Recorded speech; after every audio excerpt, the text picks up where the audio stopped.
অভিযানে 22 কেজি গাঁজা উদ্ধার।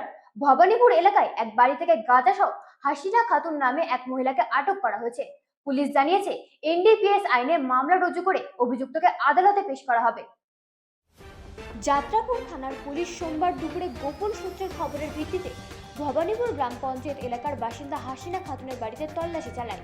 তল্লাশিতে বাড়ির পেছন থেকে বস্তাবন্দি অবস্থায় প্রায় 22 কেজি শুকনো গাঁজা উদ্ধার করা হয়। উদ্ধারকৃত গাঁজা সহ হাসিনা খাতুনকে আটক করে থানায় নিয়ে যায় পুলিশ। তার বিরুদ্ধে এনডিপিএস আইনে মামলা রুজু করা হয়েছে।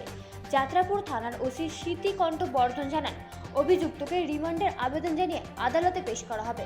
প্রাথমিক জিজ্ঞাসাবাদে হাসিনা খাতুন জানিয়েছেন উদ্ধার হওয়া গাঁজার মালিক তিনি। উল্লেখ্য, তার স্বামী কর্মসূত্রে বিদেশে থাকে।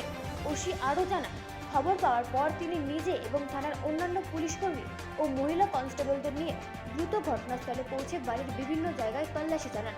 শেষ পর্যন্ত বসত ঘরের পেছনে বস্তাবন্দি অবস্থায় গাঁজা উদ্ধার হয়।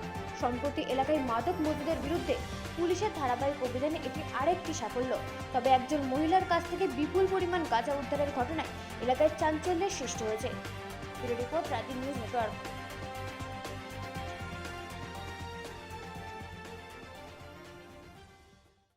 আমরা দুপুর 1 ঘটিকায় একটা গোপন খবরের ভিত্তিতে ভবানীপুর হাসিনা খাতুন ওয়াইফ অফ আব্দুল মুমিন তার বাড়িতে আমরা সার্চ করি এবং সার্চ করার সময় আমরা তার বাড়ি থেকে প্রায় 22 কেজি গাঁজা আমরা উদ্ধার করতে সক্ষম হয়েছি। শুকনো গাঁজা এবং শুকনো গাঁজা, এবং ওই গাঁজার যার বাড়ি থেকে পাওয়া গেছে হাসিনা খাতুন বাড়ির মালিক হাসিনা খাতুনকে আমরা এই কেসে মানে এনডিপিএস কেসে আমরা তাকে অ্যারেস্ট করি এবং তার বিরুদ্ধে একটা এনডিপিএস মামলা রুজু করি।